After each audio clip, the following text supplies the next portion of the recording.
thumbnails are crucial for grabbing attention and enticing viewers to click on your content. They serve as a first impression, making a well-designed thumbnail essential. Authentic and engaging thumbnails build trust and set accurate expectations.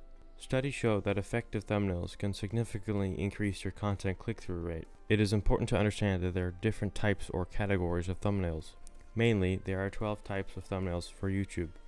They include the one-question format, posing a compelling question, facts and stats highlighting interesting data, before and after comparisons showing transformations versus comparisons of similar items, quotes or sound bites featuring notable quotes, personalized headshots using the creator's face, dramatic scenes capturing action-packed moments, featured products displaying items being reviewed, humor/satire employing funny elements, landscapes showing beauty and scenery, emotional moments highlighting touching scenes, and tutorial or how-to thumbnails demonstrating instructional content.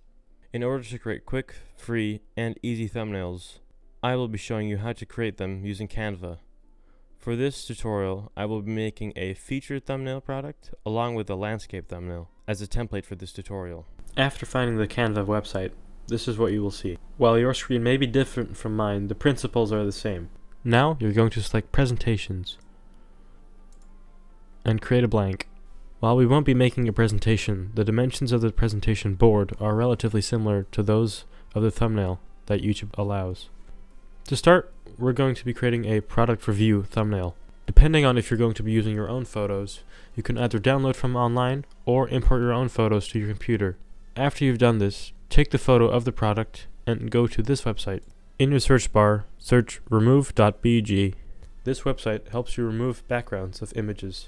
After you've imported your image to your computer, press Upload Image. Choose the correct file. In this case, I'm going to be using this image of a Cybertruck. Once uploaded, the website will automatically remove the background. You can download it either as a normal file or as a high-definition file. Once downloaded, you can go back to Canva. When you're back in Canva, drag and drop from either your Downloads folder or from your web browser itself. This is what the image looks like. I'm going to drag the image down and frame it slightly lower than the center of the screen. Next, I'm going to be using either my own or a Googled image of something that is related to the Tesla. Once you have your image downloaded to your computer, you can go back to Canva and upload it either via the browser or through your desktop. Drag and drop it in. After you've done this step, you must relayer your image. This background image must go behind the front cover image. To do this, you right-click on the image, find Layer, and press Send to Back, or use Ctrl-Alt. After you've successfully layered the background image behind the product image, you want to stretch and refit it to the scale of the board.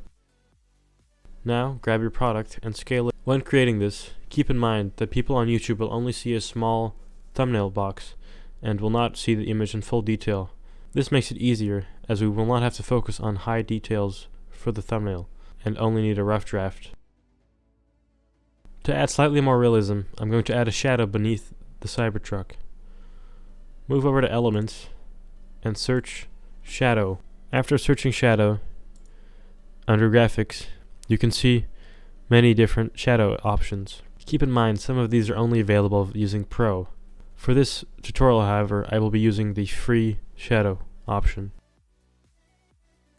After selecting the shadow element, you notice that it's in front of both elements and needs to be relayered, just like the background. Once again, right-click on the image, go down to Layer, and press Send Backwards. Do not press Send to Back, as this will mean that the shadow is behind the background image. I have now repositioned the shadow just below the Cybertruck. Personally, however, I think that it could use a bit more shadow. To combat this, simply duplicate the image, and the desired effect will be reached. Once again, select all these shadow layers and move them back so that they are behind the Tesla Cybertruck. Do this either individually or group them together. When they are grouped, press Layer and press Send Backwards. Now the Cybertruck is in front of all the shadow layers. Don't be afraid to scale the images to the point that they are out of proportion, as they will seem in proportion or reasonably within on the YouTube thumbnail. Lastly, for this basic outline on how to make a thumbnail, you want to add a short, very simple either title or question, to engage the viewer. To do this, open up the text tab on your Canva. You can either search a pre-existing text font or choose your own. Personally, I like this font. After selecting it, it'll appear on your Canva board. I'm going to remove the bottom text. I'm going to change the top text to a catchy title.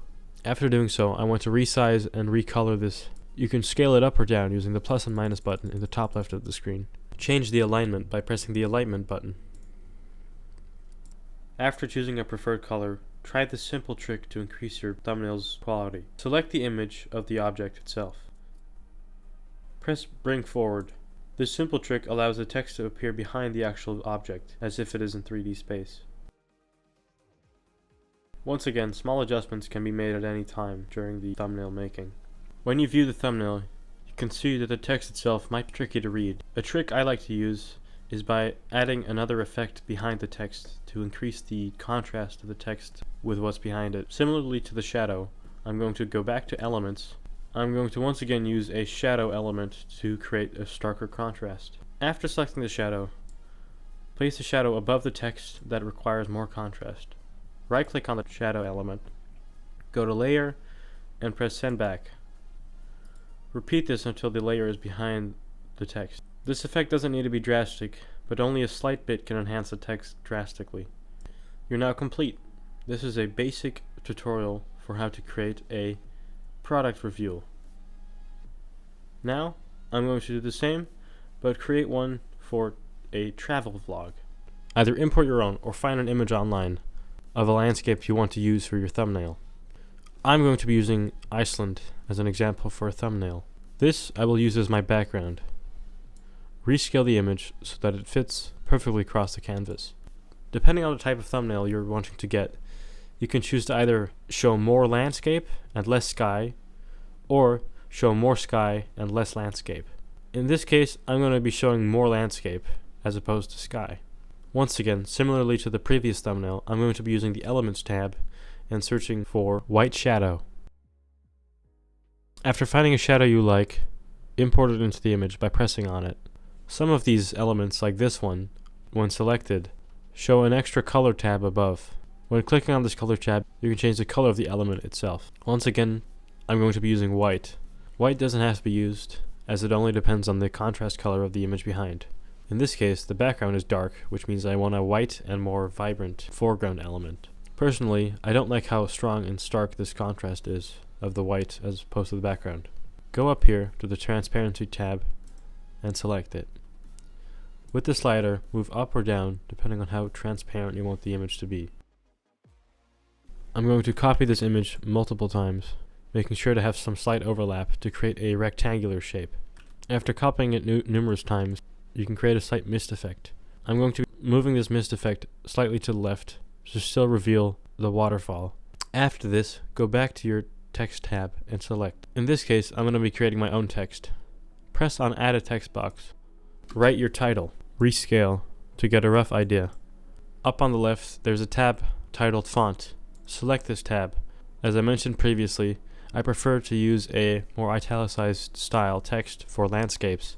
For example, I'm going to choose Paragraph, which is a type of font on Canva's website. By selecting these, I get a preview of what the font looks like on the image. I like the Droid Serif bold version for the font. Once again, I'm going to resize the text. After resized and adjusted accordingly, I'm going to change this color to something similar of that is in the background. Press on Add a New Color. I want a slightly darker green, so I'm going to slide over to the green side of the slider. Use the other picker tool to select exactly what green you want. I like this green, as it is dark and not too contrasty. I'm going to recolor the image to slightly better suit the theme and mood that I'm trying to achieve for my thumbnail. Click on the background image and press Edit Image.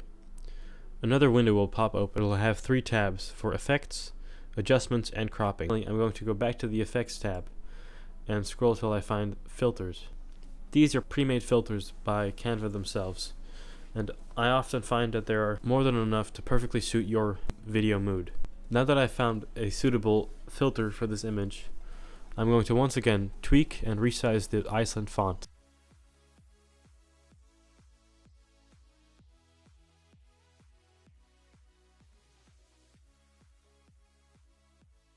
Now we're done with our second YouTube thumbnail. Don't forget the cool trick to layer objects behind one another to create a depth effect for the thumbnail. Thank you for watching this video on how to create effective and engaging thumbnails for your YouTube videos.